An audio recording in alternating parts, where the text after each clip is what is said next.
Es un gusto saludarlos a todos y cada uno de ustedes.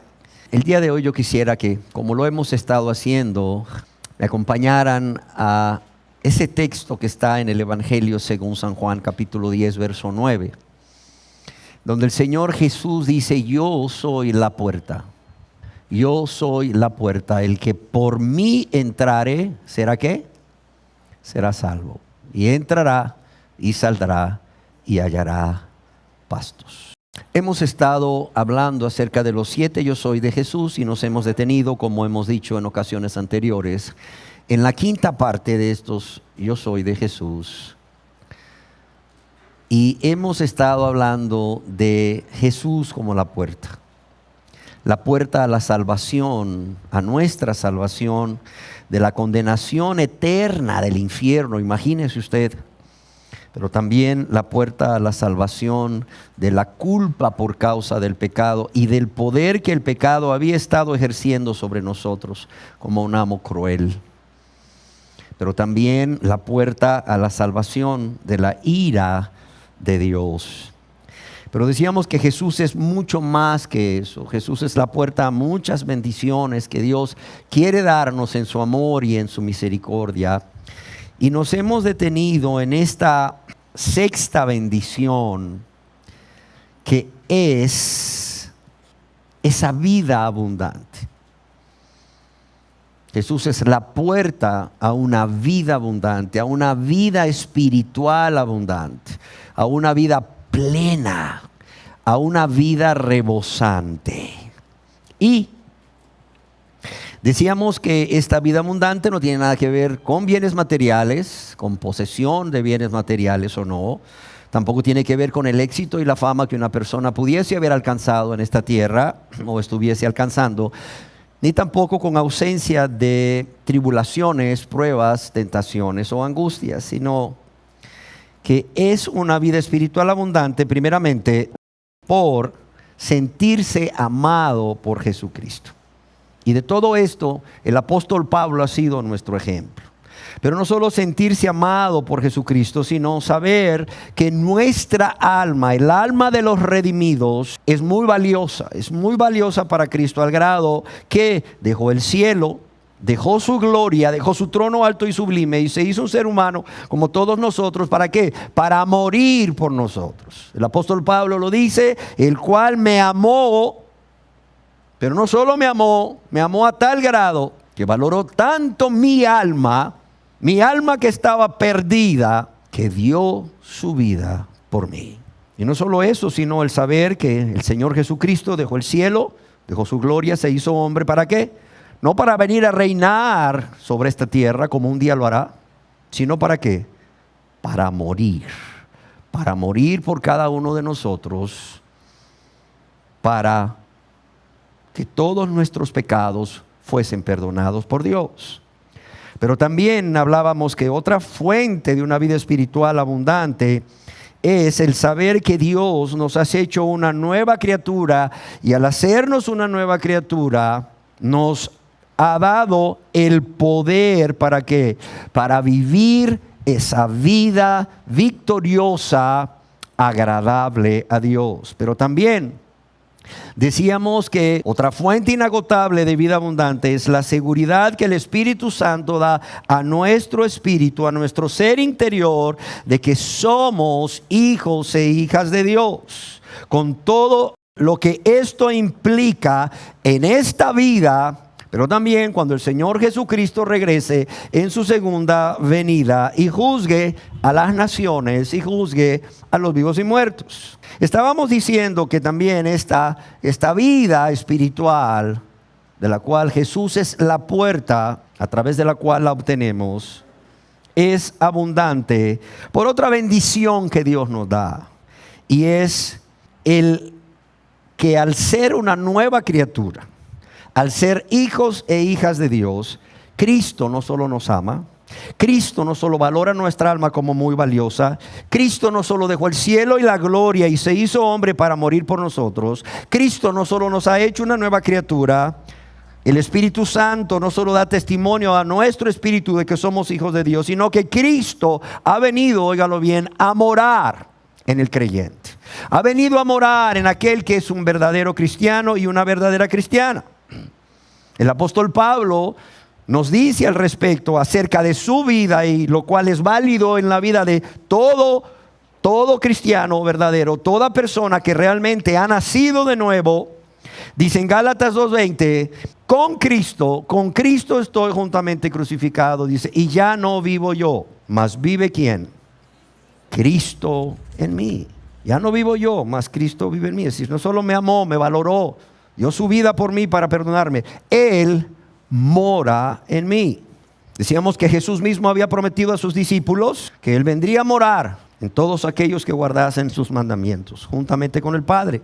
Y decíamos que en Juan 14:23, Él dice a sus discípulos, el que me ama mi palabra guardará, y mi Padre le amará, y vendremos a Él y haremos morada con Él. Y decíamos que el saber que Jesucristo mora en nosotros, dentro de nosotros, está tan cercano a nosotros como nadie más puede estarlo, porque está morando dentro de nosotros. Decíamos que esto es una fuente de vida espiritual abundante mientras vivamos en esta tierra. ¿Por qué? Porque esto, el saber esta verdad y creerla, el estar seguros de ella, esto nos libera de todo temor o de todo miedo. Dice que hay una emoción muy fuerte en la vida del ser humano que se llama miedo-temor. Y quiero resumir un poco de esto porque quiero detenerme en cómo el cristiano vence ese temor o ese miedo que puede experimentar. Y decíamos que todos hemos experimentado ese miedo, y hemos dicho que aún los cristianos hemos experimentado en algún momento de nuestras vidas ese temor o ese miedo. Ahora bien, decíamos que aquí tienen miedo o temor las personas que aún no se han convertido a Dios. Y decíamos que íbamos a hablar de una breve lista acerca de esas cosas que provocan miedo o temor en las personas que no son convertidas a Dios. ¿Por qué? Porque no íbamos a hablar acerca de las fobias que muchas personas tienen, que por cierto, algunos han dicho que son más de 700. Y resumíamos en esta breve lista que estas cosas son las enfermedades, y no solo las propias, sino también las de sus seres queridos. No solo eso, las circunstancias difíciles que se les presentan en el día a día, la inseguridad laboral y social, la escasez o el temor a no tener los recursos materiales suficientes para sobrevivir ese día. También otra fuente de temor es el fracaso, la soledad o lo que les puedan hacer los hombres. Aún temor a eventos que pudiesen ocurrir en el futuro, los cuales son inciertos. Temor a la muerte y al castigo de Dios. Pero decíamos que el que sabe que no solo es muy amado por Cristo, que su vida es muy importante para él, el que sabe que el Señor estará siempre con él, aunque experimente momentos de temor o de miedo, cuando se presentan cualquiera de estas fuentes de temor, que quiera controlar sus pensamientos o sentimientos y acciones, la persona cristiana, el que ha nacido de nuevo, se resiste a ceder. Se resiste a ceder ante ese temor o ese miedo. Y, ojo, lo logra. Logra la victoria. Y quiero detenerme en cómo lo hace. La vez pasada lo hablé y hoy quiero detenerme en cómo lo hace. Quiero repetir algunas cosas porque quiero que estas cosas queden grabadas en todas aquellas personas que hoy están aquí y que son cristianos, que son cristianas y que día a día se enfrentan con cualquiera de estas fuentes de temor. Porque estas fuentes de temor no solo se presentan en la vida de los no convertidos, también en la vida de los convertidos, de los cristianos. Solamente que ambos grupos de personas reaccionan de una manera diferente. Los que no son convertidos se llenan no solo de temor, sino de pánico, de terror. ¿Por qué? Porque realmente están solos. No tienen a nadie. Y muchas veces no tienen recursos aún para enfrentar estas circunstancias. Pero los que tienen a Dios, esto es diferente.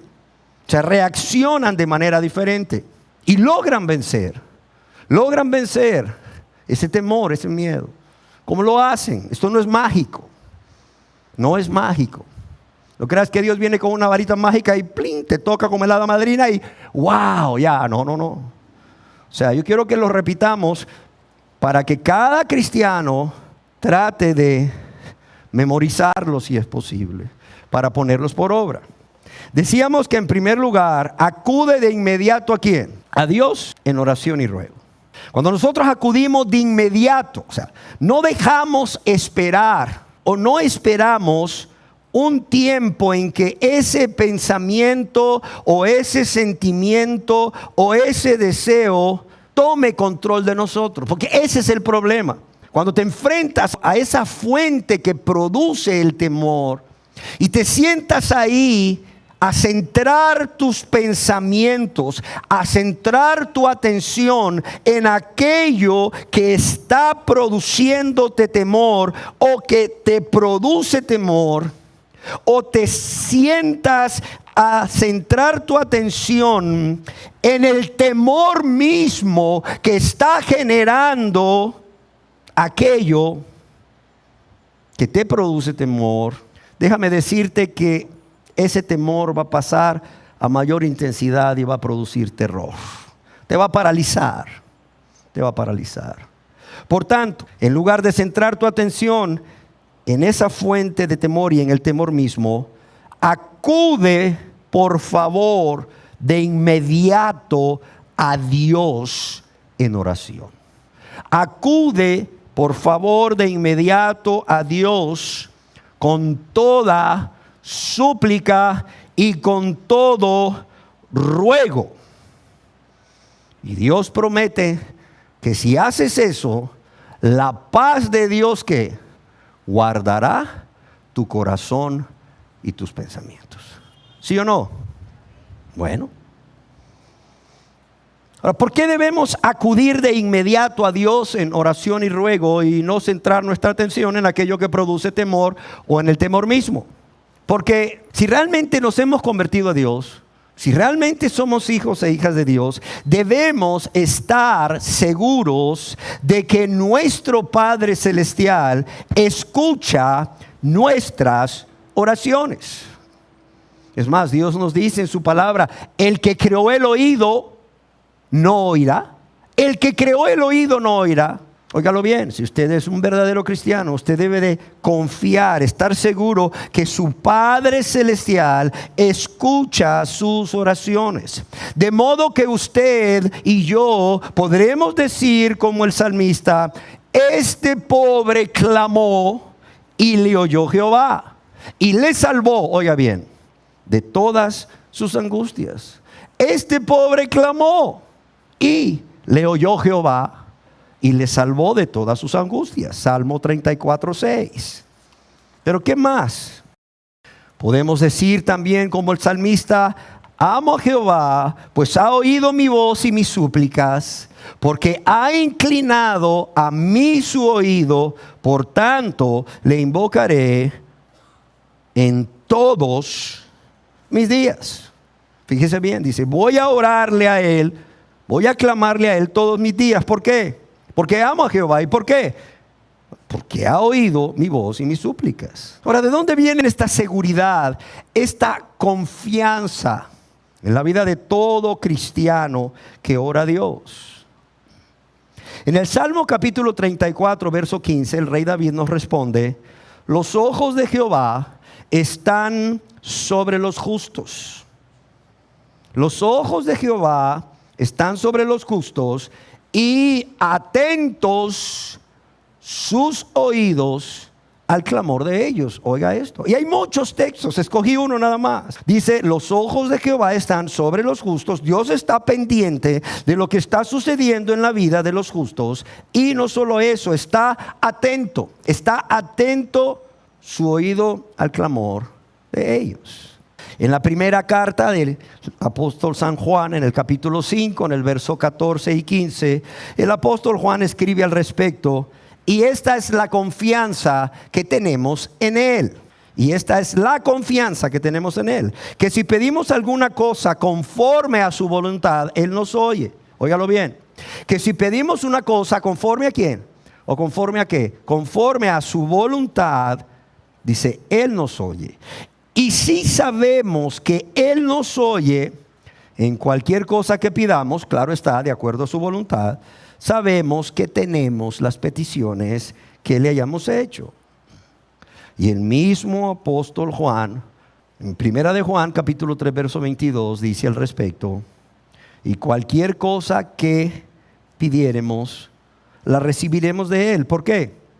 Porque guardamos sus mandamientos y hacemos las cosas que son agradables delante de Él. Y bueno, todo cristiano o cristiana pide conforme a la voluntad de Dios y no la suya, y hace las cosas que son agradables a Dios. Y haciendo esto, por nada se preocupará, por nada estará inquieto, ya que en todo momento orará a Dios por todo, expresándole a Dios, manifestándole a Dios todo lo que necesita y dándole gracias además por todo lo que ya ha hecho. Y, como dice el apóstol Pablo a los filipenses, la paz de Dios, que sobrepasa todo entendimiento, guardará vuestros corazones y vuestras mentes de cualquier temor, de cualquier miedo, de cualquier incredulidad o ansiedad, mientras vivan en Cristo Jesús. Estamos ampliando un poco lo que hablamos en la reunión anterior. Entonces, lo primero que hace el cristiano es no centra su atención en la fuente de temor o el temor mismo que esa fuente está generando, sino que va inmediatamente a Dios, a Cristo, con toda oración, con toda súplica, con todo ruego. Amén. En segundo lugar, decíamos que además de esto, es importante en ese momento no solo orar, sino traer a nuestra mente los atributos y el carácter de Dios y de Jesucristo. Pero también traer a nuestra mente todas aquellas promesas que Dios y que Jesucristo mismo, que es Dios vivo y verdadero, ha hecho a todos los que son sus hijos y sus hijas y le aman, viviendo vidas agradables a Él. Cuánta paz da el conocer los atributos de Dios, los atributos de Jesucristo, quien es Dios mismo. Cuánta paz da conocer el carácter de Dios y de Jesucristo. Pero también cuánta paz da el conocer sus promesas. Es más, decíamos que en ese tiempo de oración podemos tomar de sus atributos, de su carácter y de sus promesas y manifestárselas a Dios y decirle: Señor, tú eres un Dios de amor, tú eres un Dios fiel, tú eres un Dios todopoderoso, tú eres un Dios bueno, Señor.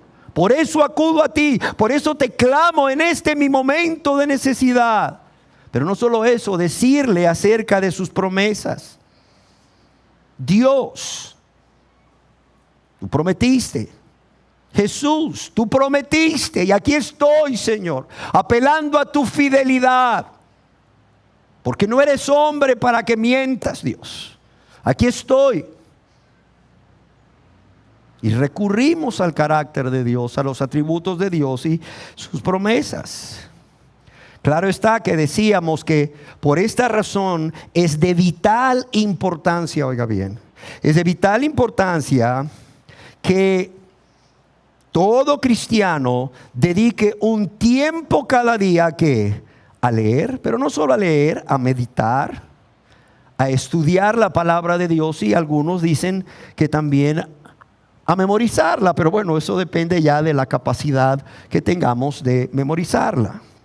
¿Por qué es importante esto? Es de vital importancia. Porque la única forma que tenemos para conocer los atributos y el carácter de Dios y de Cristo y sus promesas es a través de la lectura y la meditación y el estudio y memorización de la palabra de Dios. Cuando nosotros confiamos en el infinito amor de Dios por nosotros, en su bondad, en su fidelidad, en su sabiduría, en su paciencia, en su poder, en su amor, aún en su amor para perdonarnos cuando caemos, y en sus promesas, todo temor desaparece. Y esto es aplicable a cualquiera de las causas que producen temor en las personas que no están convertidas, pero también en las personas que pudieran estar convertidas. En tercer lugar, decíamos que la persona debe poner su confianza en Dios. No solo debe recurrir inmediatamente a Dios en oración, en súplica, en ruego, sino que debe traer a su mente las virtudes y el carácter de Dios y de Cristo y sus promesas, sino que tiene que poner su confianza en Dios. Óigalo bien. Tiene que poner su confianza en Dios, tiene que poner su confianza en Cristo, quien no solo le ama y es infinitamente bueno para con todas sus hijas e hijas, sino que debe de confiar que Dios sabe por qué Él permite tal o cual situación en nuestras vidas. Y eso es importante. Debemos de confiar que aunque yo no entienda o usted no entienda por qué Dios está permitiendo tal o cual situación en su vida o en la vida de un ser querido, Dios sí sabe, Dios sí lo sabe y Él sabe por qué lo permite. Y no solo eso, confiar en que Dios como nuestro creador y ahora como nuestro Padre amoroso, Él sabe hasta dónde podremos resistir. De modo que Dios no permitirá que seamos tentados o seamos probados más allá de lo que podamos resistir. Y eso da paz. Eso da gozo, eso da consuelo. Y eso ahuyenta cualquier temor o cualquier miedo. Además de eso, el saber no solamente que Él permite tal o cual situación, y Él sabe por qué, el saber que Dios sabe hasta dónde podemos resistir, pero también el saber que Dios tiene el control absoluto. Óigalo bien. Oiga, se me salieron las cosas de control, pero a Dios no. A Dios no. No supe cómo administrar el presupuesto, no fui sabio, no fui sabia. Se me salieron las cosas de control, no tengo para terminar el mes, pero a Dios no se le salieron de control. Es más, a lo mejor Dios sabe por qué lo permitió, para enseñarnos una lección. Un Padre amoroso enseñándonos una lección, confiando en que Él tiene el control absoluto, aunque nosotros no lo entendamos. Y no solo tiene el control absoluto, tiene el poder. Tiene el poder para socorrernos en cualquier circunstancia y darnos la victoria. Como bien escribió Corrie ten Boom, yo no sé si ustedes han leído el libro El Refugio Secreto, léanlo, es la historia de la familia ten Boom. Y esta mujer, Corrie ten Boom, escribió: Jesús no prometió cambiar las circunstancias que nos rodean. Él prometió una gran paz y alegría a todos aquellos que aprenden a creer que Dios realmente controla todas las cosas. Y lo voy a leer. Esta mujer sufrió mucho. Yo quisiera que leyera su libro, si puedes hacerlo. Esta mujer, no solo ella, su familia sufrió mucho, pero ella sufrió mucho. Es más, ella es una de las sobrevivientes del holocausto nazi. Y ella dice: Jesús no prometió cambiar las circunstancias que nos rodean. Él prometió una gran paz y alegría a aquellos que aprenden a creer que Dios realmente controla todas las cosas. Y no solo eso, confiando en que Él es siempre fiel para cumplir todas sus promesas a sus hijos y a sus hijas. Y además, confiando que Dios les capacitará. Dios les va a capacitar con los dones necesarios, con los dones del Espíritu necesarios, o proveyendo los recursos materiales necesarios. ¿Para qué? Para enfrentar cualquier situación que sea la fuente de su temor o de su miedo. Pero también confiando en que al ser hijos e hijas de Dios, ahora gozan de la protección de Dios. Ahora gozan de la protección de Dios. ¿Por qué? Porque Dios mismo es su refugio. Dios mismo es su torre fuerte. y pueden ahuyentar cualquier temor o miedo y decir como el salmista David, aunque ande en valle de sombra de muerte, ¿qué dijo? No temeré mal alguno. ¿Por qué? Ahí está la diferencia.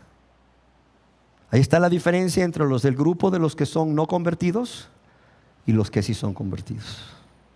Aunque ande en valle de sombra de muerte, dice el que ha sido o el que se ha convertido a Dios, aunque ande en valle de sombra de muerte, aunque ande en tribulaciones y angustias y en situaciones muy peligrosas, aunque haya en valle de sombra de muerte, aunque ande en valle de sombra de muerte, dice, no temeré mal alguno. ¿Por qué?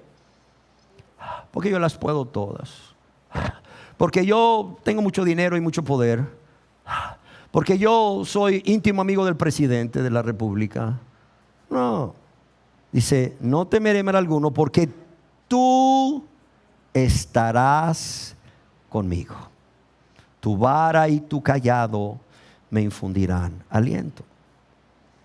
Amén. Tu vara y tu cayado me infundirán aliento.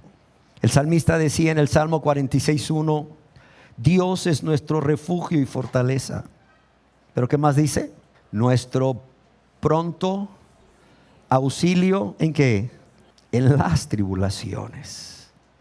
Dios es nuestro refugio y fortaleza, nuestro pronto auxilio en las tribulaciones. Eso nos dice el salmista. Y el profeta Jeremías, un hombre a quien se le llamó el profeta llorón o el profeta del llanto, por todo lo que padeció por causa de Dios, por causa de servir a Dios y ser fiel a Dios, cuando nadie quería ser fiel a Dios, este hombre exclamó a Dios, oh Señor, fortaleza mía y fuerza mía, refugio mío en el tiempo de la aflicción. Jeremías 16:19.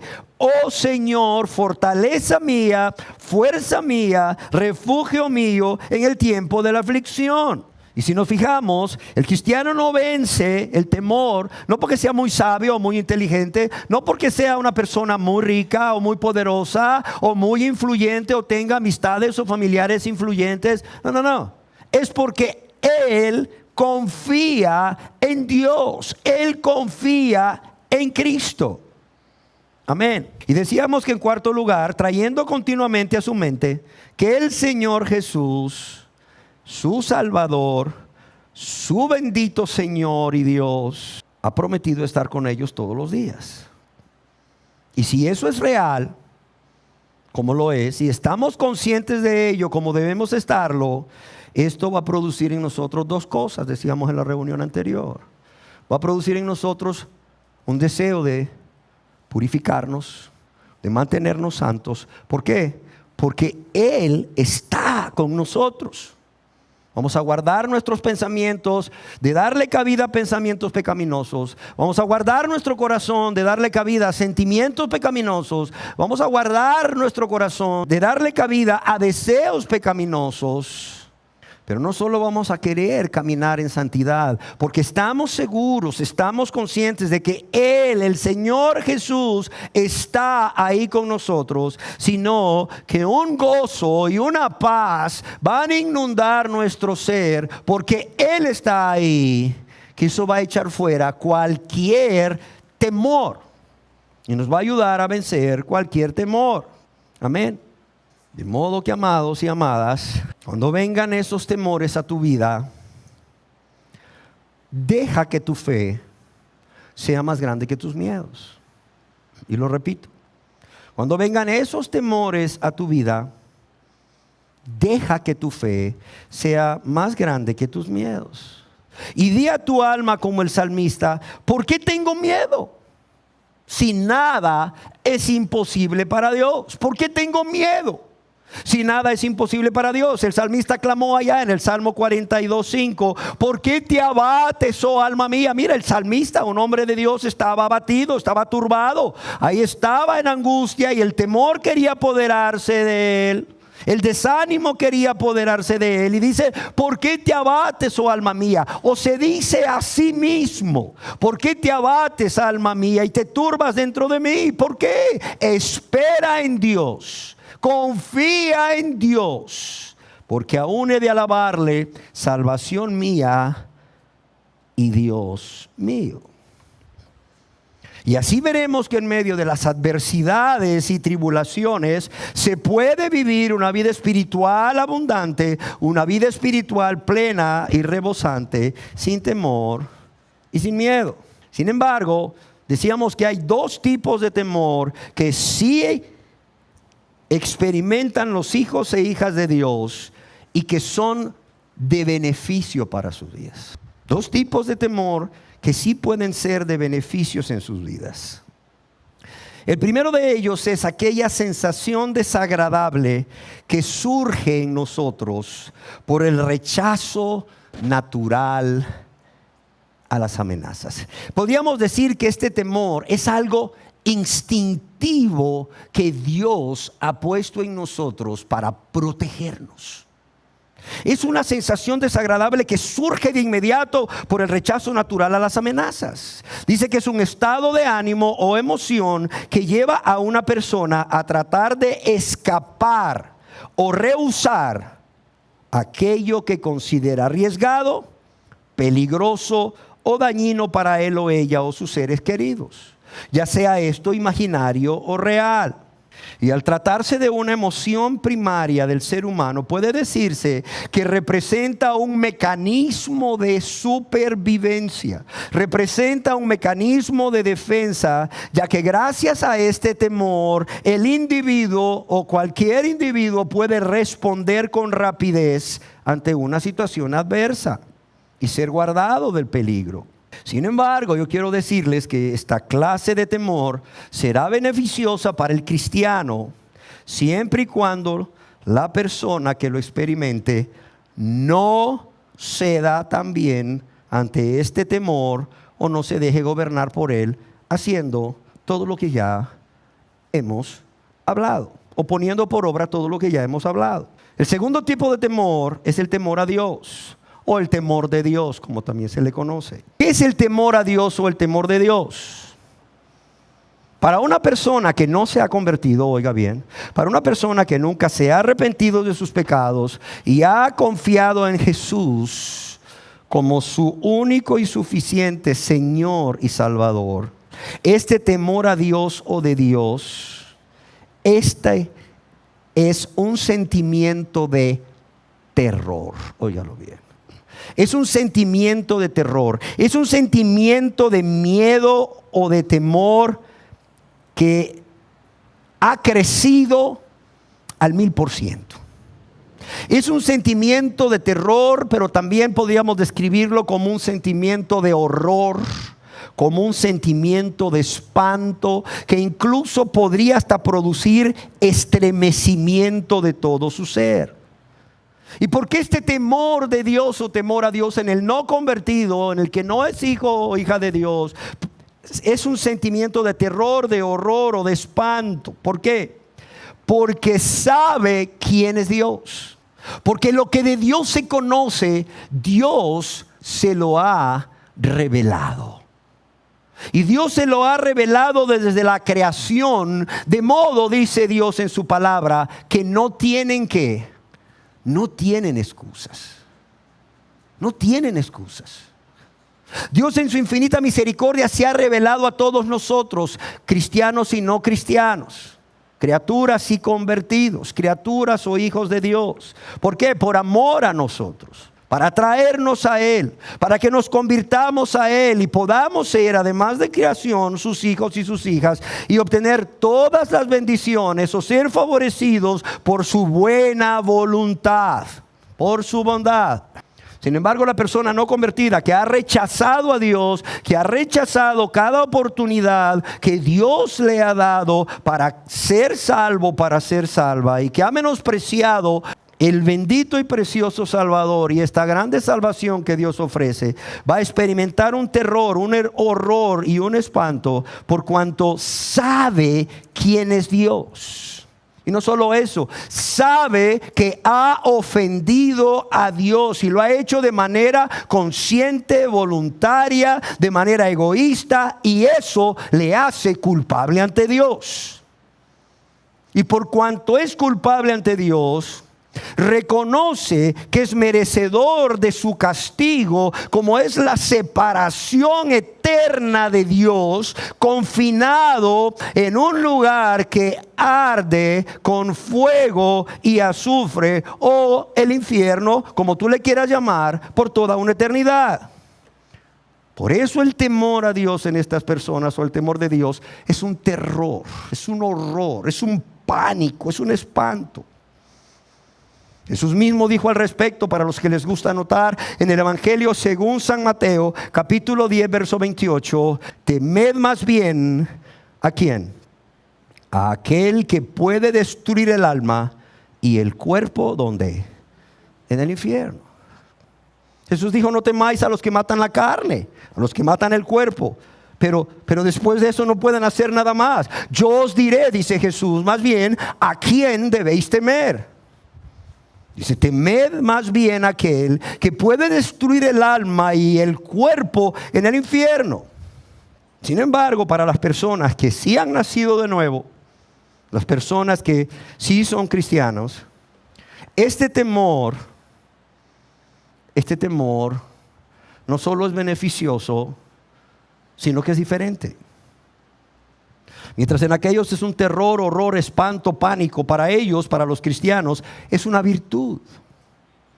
Es una virtud fundamental en la vida de todo cristiano. De modo que todo cristiano debe temer a Dios o ser lleno del temor de Dios. Yo quiero decirles que esto debe de ser una práctica constante, óigase bien. Una práctica constante en sus vidas. El escritor de la carta de los Hebreos, en el capítulo 12, verso 28, ya en el final, exhorta a los cristianos, a quienes dirige su carta, diciéndoles, ofrezcamos a Dios un servicio aceptable o agradable. Dice, con temor y reverencia. Con temor y reverencia. Una forma de decirlo, de traducirlo es con temor respetuoso. Yo quiero decirles que este tipo de temor a Dios o de Dios que experimentamos los cristianos no es necesariamente ese miedo que signifique estar temeroso de algo o temeroso de Dios. Yo no sé si ustedes recuerdan qué sucedió cuando Adán y Eva pecaron contra Dios. ¿Qué pasó? Dice que se escondieron de la presencia de Dios. ¿Por qué? Porque tenían miedo. Antes Dios venía, antes ellos se relacionaban con Dios, antes de cometer pecado, se relacionaban con Dios sin ningún temor. Es decir, sin ningún miedo, pues. Sin ningún miedo. O sin estar temerosos de Él. Claro, había un respeto por Dios, ¿sí o no? Había una reverencia hacia Dios, ¿sí o no? Sí. Un temor reverencial, como se le llama. Pero no había ese temor que te lleva a alejarte de esa persona. Hasta que pecaron. El cristiano, el que ha sido redimido del pecado, lejos de tener ese miedo que significa estar temeroso de Dios, de modo que le lleve a apartarse de Él, a esconderse de Él, a tratar de ocultarse de Él. O sea, lejos de eso, es primeramente un acto de reverencia, un acto de honra a Dios como Señor supremo o como Rey soberano. Es ese temor reverente por su majestad. Es ese temor reverente por el poder y la gloria de Dios. Es un temor que se manifiesta en su conducta, en su forma de actuar, en su forma de vivir. ¿De qué manera? Primeramente, amando a Dios. Amando a Dios. El temor y el amor van de la mano. Es más, alguien escribió que el amor y el temor son las fuerzas poderosas que hacen que una persona que realmente ha nacido de nuevo, ha sido redimida por Dios, pueda vivir esa vida de piedad, esa vida justa, esa vida recta, esa vida agradable a Dios. Amor y temor. Otra persona dijo que el amor que acompaña al temor es un amor que nos hace relacionarnos con Dios de la manera perfecta. Es algo que nos hace relacionarnos con Dios de la manera como Dios quiere que nos relacionemos con Él. Es más, hay personas que se han atrevido a decir que el temor se puede definir como amor de rodillas. De modo que no quiero que piensen que el temor a Dios o el temor de Dios excluye el amor a Dios. Por el contrario, el amor está incluido en esa conducta reverente hacia Dios. No olvidemos que el temor no solo nos lleva a relacionarnos con Dios de la manera que a Él le agrada, que Él desea, sino que también el temor es amor de rodillas.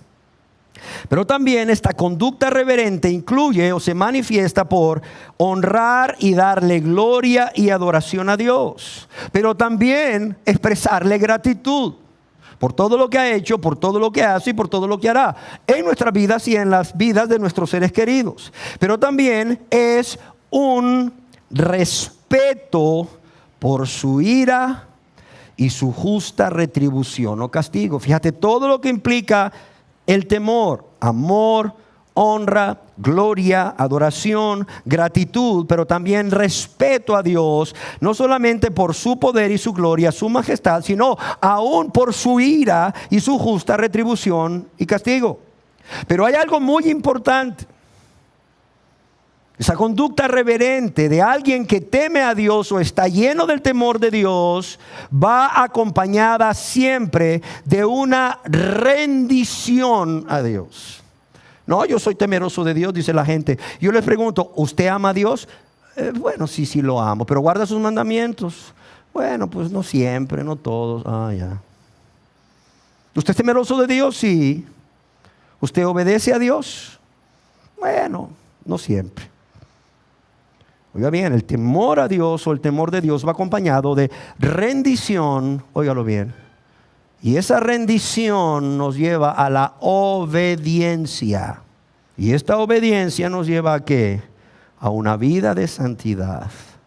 A una vida de desear agradar a Dios en todo y a no hacer lo que le desagrada o le ofende. W. Vine, el escritor de un diccionario de palabras en hebreo y en griego, escribió o definió el temor como un saludable miedo a desagradarle. Fíjese bien. Un saludable miedo a desagradar a Dios. Un temor que ahuyenta el terror que puede llevar a una persona a alejarse de la presencia de Dios. Ya lo habíamos dicho. Es un temor que ahuyenta el terror que lleva a una persona a alejarse de la presencia de Dios. Pero también que influye en la disposición y actitud de aquellos que son guiados por la confianza en Dios por medio del Espíritu de Dios que mora en ellos. Alguien más escribió: el temor de Jehová es un estado de la mente en que las propias actitudes, la voluntad, los sentimientos, las acciones y los objetivos se cambian por los de Dios. ¿Ven cómo es saludable el temor de Dios? Robert Nisbet escribió lo siguiente: el temor de Dios es el temor de ofender que un hijo siente por su padre amado.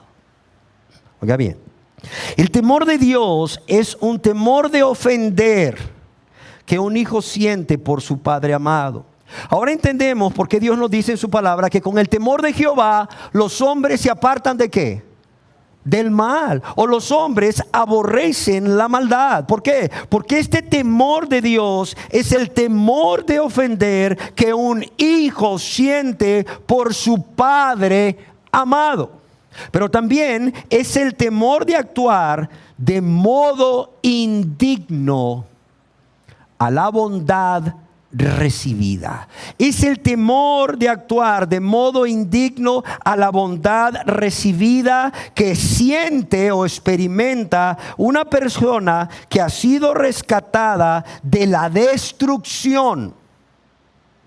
Y eso lo experimenta hacia su protector, que noblemente y sacrificándose se ha puesto en medio para salvarle. Pero también es el temor que llena el pecho, dice, de un rebelde perdonado. No solamente el temor de ofender que un hijo siente por un padre amado, no solamente el temor de actuar de manera indigna ante tanta bondad recibida para con quien ha sido su protector, sino también es un temor que llena el pecho de un rebelde perdonado, pero también un rebelde perdonado agradecido, cuando está en la presencia del soberano que ha tenido misericordia de él. Algunos se preguntan, ¿de dónde viene en el cristiano este temor de Dios? Yo quiero decirles que Dios mismo pone este temor. Por cuanto este temor implica todas estas cosas para con Dios y es de gran beneficio para la persona que lo experimenta, claro está que Dios, al darnos de sus bendiciones, no podía dejar de darnos este temor a Dios o este temor de Dios. Óigalo bien. Él, en su amor, no podía dejar de darnos, entre tantas bendiciones que nos ha dado, de este temor hacia Él o de Él. En el libro del profeta Jeremías, en el capítulo 32, en el verso 39 y 40, leemos lo siguiente, por favor. Y les daré un corazón y un camino, dice, para que me teman perpetuamente, para que tengan bien ellos y sus hijos después de ellos. Y luego mire lo que dice aquí. Y haré con ellos pacto eterno, que no me volveré atrás de hacerles bien, y pondré mi temor en el corazón de ellos. ¿Para qué? Para que no se aparten de mí. Lo quiero leer. Este es Dios para con el pueblo de Israel, pero lo que era bueno para el pueblo de Israel es bueno para el Israel espiritual, que somos nosotros hoy, la iglesia de Dios. Dice, y les daré un corazón y un camino, ¿para qué? Para que me teman perpetuamente, para que tengan bien ellos y sus hijos después de ellos.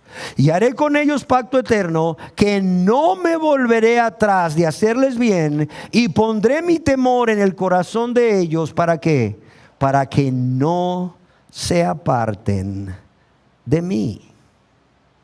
Para que no se aparten de mí. Pero yo quiero decirles que este temor no solo proviene de Dios, sino que es también un mandamiento. Es un mandamiento ordenado por Dios. En el libro de Deuteronomio, capítulo 13, verso 4, dice: en pos de Jehová vuestro Dios, ¿qué dice? Andaréis. ¿Y qué dice aquí? A Él temeréis. Es un mandamiento. En pos de Jehová vuestro Dios andaréis y a Él temeréis. Dice, guardaréis sus mandamientos y escucharéis su voz. A Él serviréis y a Él seguiréis. En la primera carta del apóstol San Pedro, capítulo 2, verso 17, leemos: honrad a todos. Miren lo que dice aquí. ¿Amad a quién? A los hermanos. Este es un mandamiento si eres cristiano. Se amad a los hermanos. Tú no estás amando a tu hermano o a tu hermana, no estás guardando este mandamiento. Dice, amad a los hermanos. ¿Pero qué dice aquí?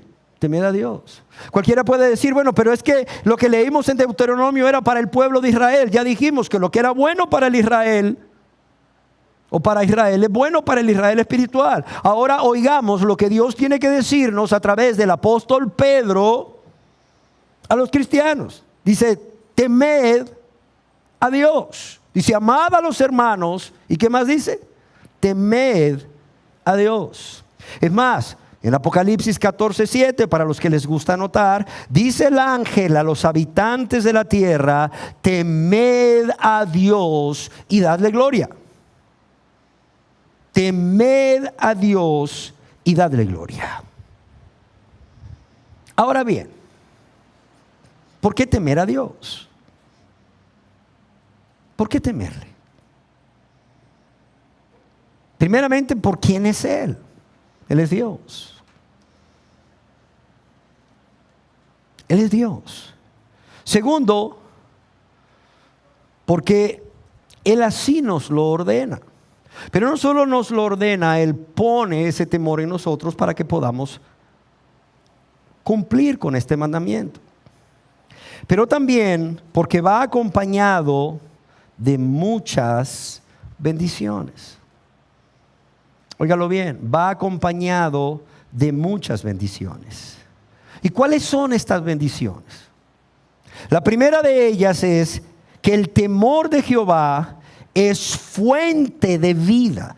Es fuente de vida para los que le temen.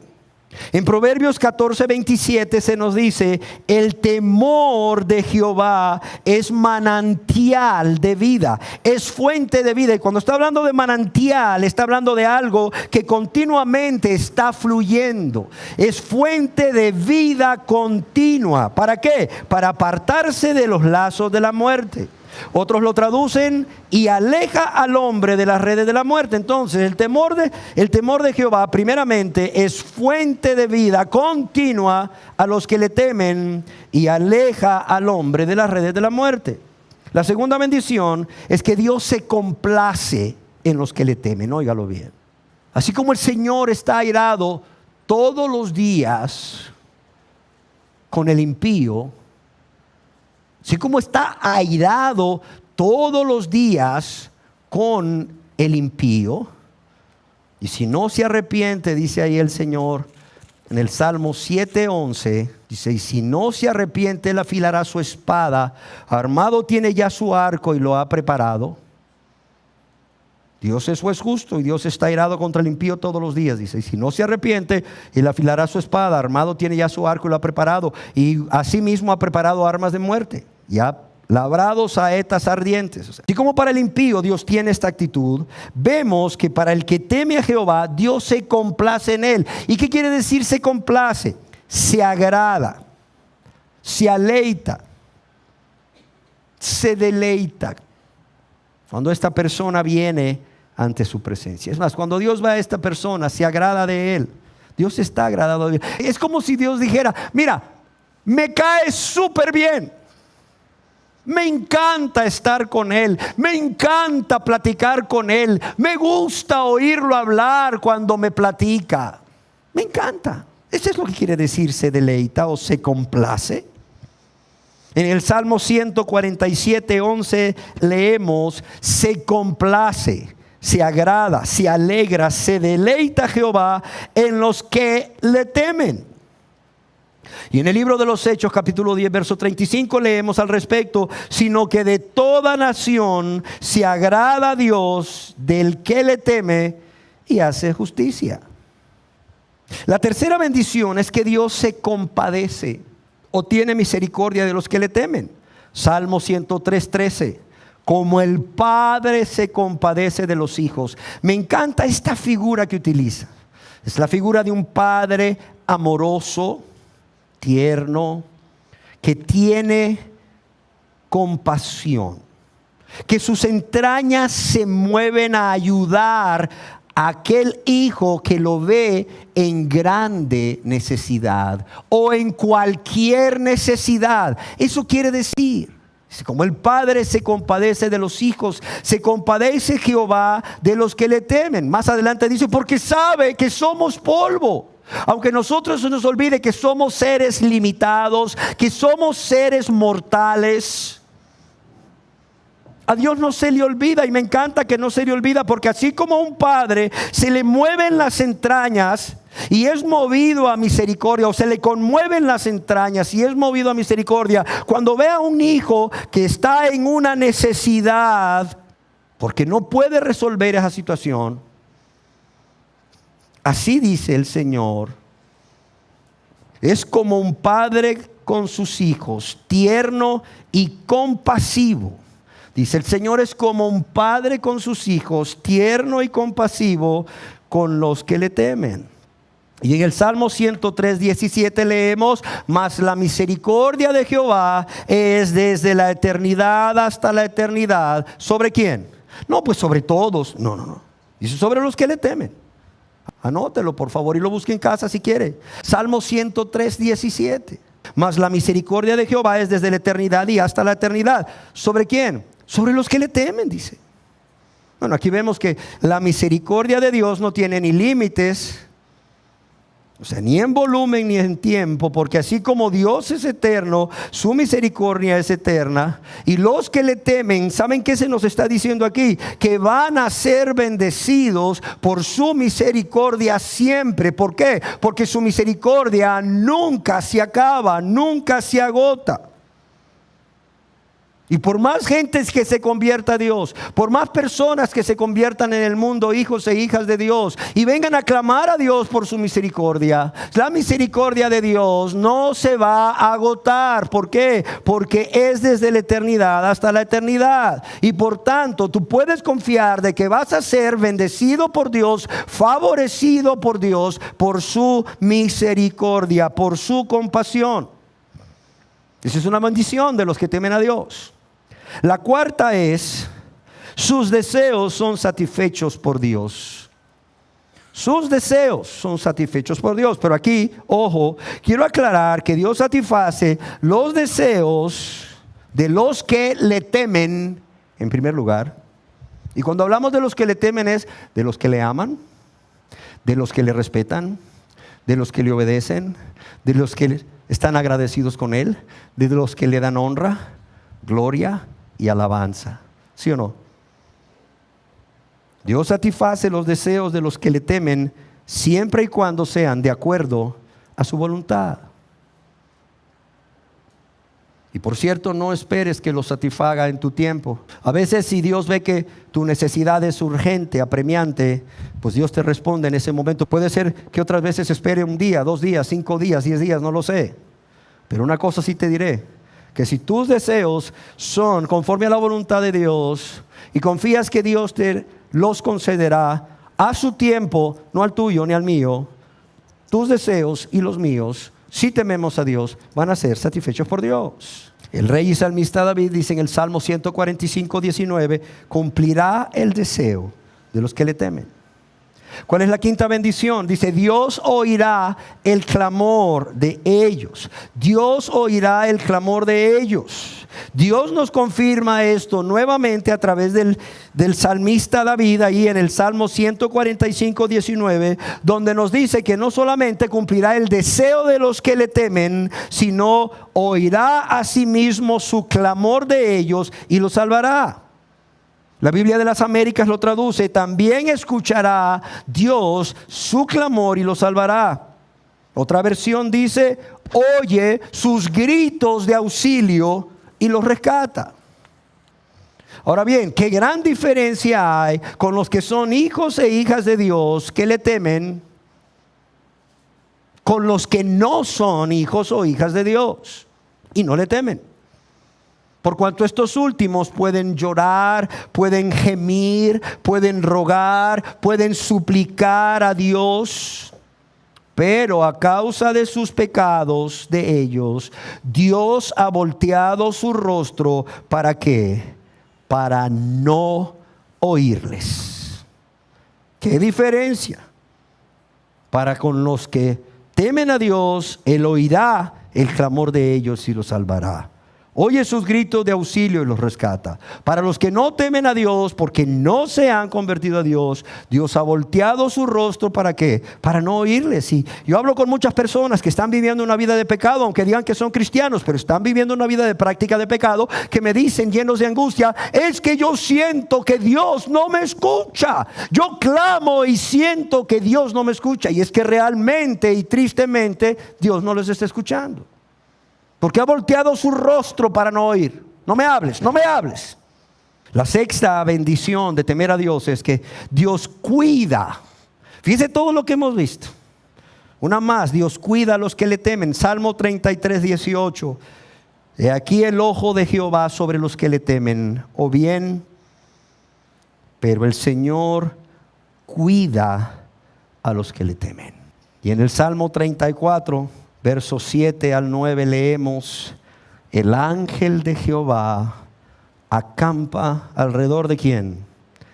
De los que le temen, y los defiende. Y los defiende. Y dice: gustad y ved que es bueno Jehová. Dichoso el hombre que confía en él. Dichosos los que en él se refugian. Y luego dice: temed a Jehová vosotros sus santos. ¿Por qué? Pues nada falta a los que le temen, a los que le aman, le respetan, le obedecen, están llenos de gratitud por él, le alaban, le adoran, le sirven, se maravillan por su grandeza.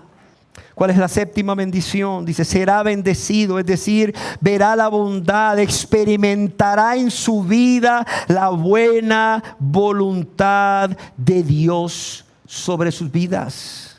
Oiga bien, serán bendecidos, experimentarán la buena voluntad de Dios sobre sus vidas. A través del profeta Jeremías, en el capítulo 29, verso 11, Dios dice: porque yo sé los pensamientos que tengo acerca de vosotros, dice Jehová, pensamientos de paz y no de mal, para daros el fin que esperáis. Dice: yo sé los pensamientos que tengo acerca de vosotros, dice Jehová, pensamientos de paz. Yo lo que quiero es hacerles el bien y no el mal, para daros el fin que esperáis, para satisfacer tus deseos. En el Salmo 128, verso 1 al 4, es un salmo que podría titularse: la dicha de los que temen a Dios. La dicha de los que temen a Dios, ya que los que así actúan serán bendecidos por Dios. Dice: bienaventurado, dice, inmensamente feliz, felicísimo ¿quién? Todo aquel que teme a Jehová, que anda en sus caminos como fruto de ese temor. Dice: cuando comieres el trabajo de tus manos, bienaventurado serás. Y dice: y te irá bien. Tu mujer será como vid que lleva fruto a los lados de tu casa. Tus hijos como plantas de olivo alrededor de tu mesa. He aquí que así será la bendición del hombre que teme a Jehová. O sea, ¿y qué quiere decir aquí en este lenguaje poético el salmista? Bueno, podemos interpretarlo de esta manera. Bajo la ley de Moisés, en la época en que el salmista vivió, la recompensa por temer a Dios venía en forma de bendiciones naturales. Por ejemplo, longevidad. No morían de manera prematura, sino que ellos vivían para disfrutar de los bienes materiales que habían ganado con el sudor de su frente, con su trabajo. Pero también felicidad. Ellos disfrutaban de estar libres de discordias, de estar libres de pleitos, además del contentamiento de saber que el rostro de Dios brillaba sobre ellos, o que estaban siendo favorecidos por la buena voluntad de Dios. Prosperidad, dice, las cosas le iban bien, eran protegidos de la plaga, eran protegidos de la sequía, eran protegidos de la peste y de la derrota. Productividad, dice, como una vid fructífera, su esposa le daba muchos hijos. los cuales se sentaban alrededor de su mesa como plantas de olivo llenas de vigor. Y esto no es que no suceda ahora en la vida de los cristianos que temen a Dios, ya que podemos ver que en mayor o menor grado también ellos tienen longevidad, felicidad, prosperidad y productividad. Sin embargo, creemos que bajo la gracia el creyente, además de ser bendecido por estas cosas, es bendecido con toda bendición espiritual en los lugares celestiales en Cristo. Efesios 1:3, y lo repito. El creyente es bendecido con toda bendición espiritual en los lugares celestiales en Cristo. Y así vemos que mejor que larga vida en la tierra es la vida del Señor Jesucristo en nosotros. Esa vida que nos llena de alegría, que nos llena de aliento, que nos conforta, que nos fortalece, que nos anima, que nos consuela y que nos levanta. Yo creo que ninguna felicidad es comparable con la felicidad del alma que ha sido puesta en la vida del alma, o es la mejor prosperidad. Y yo creo que la reproducción espiritual a través de ir y hacer discípulos y ver a otras personas también convertirse a Dios y ser salvados, pues esto creo que es mucho mejor que la productividad que se esperaba como bendición en los tiempos de Moisés. Qué gozo es ver que una persona realmente se ha convertido a Dios y ha sido salvada.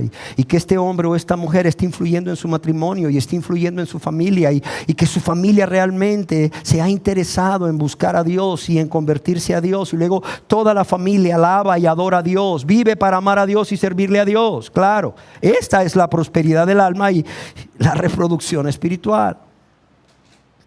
La octava bendición es que el temor a Dios es fuente de sabiduría.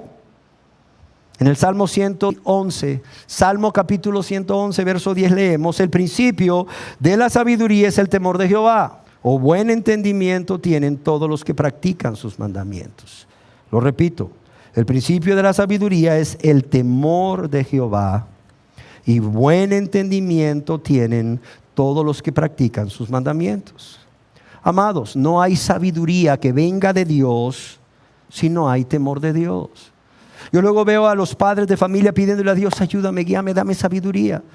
Ya sea para ver cómo obtienen los bienes materiales necesarios para subsistir ese día, o bien la sabiduría para resolver un problema en el matrimonio o con los hijos o con algún amigo o familiar, o una situación en el trabajo. Piden sabiduría a Dios. Piden sabiduría a Dios para guiar a los hijos por el buen camino. Sin embargo, no han comenzado a entregar su vida a Dios, no han comenzado por respetar y obedecer a Dios. Es por esto, amados y amadas, que el verdadero sabio comienza por entregar su vida a Dios, por respetar a Dios y obedecer a Dios. Carlos Spurgeon escribió: los hombres pueden saber mucho y ser muy ortodoxos en su doctrina, pueden hablar y ser muy elocuentes, pueden especular y ser muy profundos, pero la mejor prueba de su inteligencia ha de hallarse en el hecho de que hagan la voluntad del Señor. Mira, hablan muy bonito, le pueden decir pico de oro, pero la mejor prueba de su inteligencia ha de hallarse en el hecho de que hagan la voluntad de Dios. ¿Y sabes quién dice esto? Alguien que fue llamado el príncipe de los predicadores por su elocuencia, pero también un hombre de quien se dice vivía conforme a la voluntad de Dios. El mismo Spurgeon dice: si has aprendido a estimar las cosas en alguna medida como Dios las estima, si has aprendido a desear lo que Él te ofrece y a renunciar a aquello que Él prohíbe, y a reconocer los deberes y a ponerlos por obra, a reconocer los deberes que Él te ha designado y a ponerlos por obra, entonces te hallas o te encuentras en el camino de la sabiduría. Amados y amadas, no acudamos a Dios en busca de sabiduría en cualquier circunstancia en que nos encontremos, si primero no nos hemos arrepentido de todos nuestros pecados, no hemos confiado en el Señor Jesús como nuestro Señor y Salvador, y no le estamos amando y obedeciendo, y no estamos viviendo para Él de todo corazón, dándole la honra que Él merece. Mira, va a ser en vano, va a ser en vano. La novena bendición para las personas que temen a Dios o que están llenos del temor de Dios es que por el temor de Jehová los hombres aborrecen el mal. En Proverbios capítulo 8, verso 13, en su inicio dice: el temor de Jehová es aborrecer el mal. O bien, quien teme al Señor aborrece lo malo y odiará la maldad. Quien teme al Señor aborrece lo malo y odiará la maldad. Y en Proverbios capítulo 16, verso 6 se nos dice: y con el temor de Jehová los hombres se apartan del mal. ¿Por qué razón? Ya lo dijimos. Porque como el temor de Dios va acompañado de amor a Dios, como el temor de Dios es amor de rodillas, como el temor de Dios va acompañado de respeto a Dios, gratitud a Dios, adoración a Dios, santidad y obediencia a Dios, el temor de Dios es el perfecto antídoto contra la tentación y el pecado. De modo que, amados y amadas, finalizo esta enseñanza diciendo: deja que sea el temor de Jehová el que, juntamente con el amor a Jehová, controle tu vida. Controle tu vida. Y no el temor a todas aquellas cosas que temen las personas que no se han convertido a Dios. Amén. Demos gracias a Dios. Señor, te damos gracias porque tú nos das los medios para guardarnos de ser dominados por el temor en todas aquellas fuentes de temor de las cuales son llenos de pánico los que no te conocen. Tú nos guardas de ser controlados por el temor en todas aquellas fuentes de temor que sí controlan la mente y el corazón de los que no se han convertido a ti.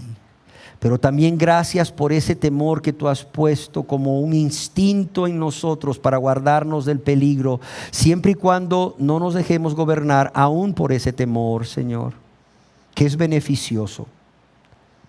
Pero sobre todo, gracias por ese temor que tú has puesto en nosotros.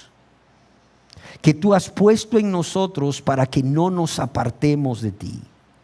Ese temor que junto al amor son las dos fuerzas poderosas que nos conducen por el camino que tú has escogido para que nosotros transitemos por él. Señor, gracias por cada bendición que recibimos al vivir esta vida llena de temor de ti o a ti. Padre, que todos los que estamos aquí, no cristianos y cristianos, podamos no solo entender que es tu temor y las bendiciones que ofrece, para que los no cristianos sean atraídos a ti, sino también para que los cristianos también sean atraídos a ti y sean guardados. Sean guardados de ser controlados por el temor, pero también sean guardados del mal, del pecado, de hacer todo aquello que a ti te ofende, te desagrada, te lastima. Padre, yo te lo ruego en el nombre precioso de tu Hijo amado Jesús. Amén.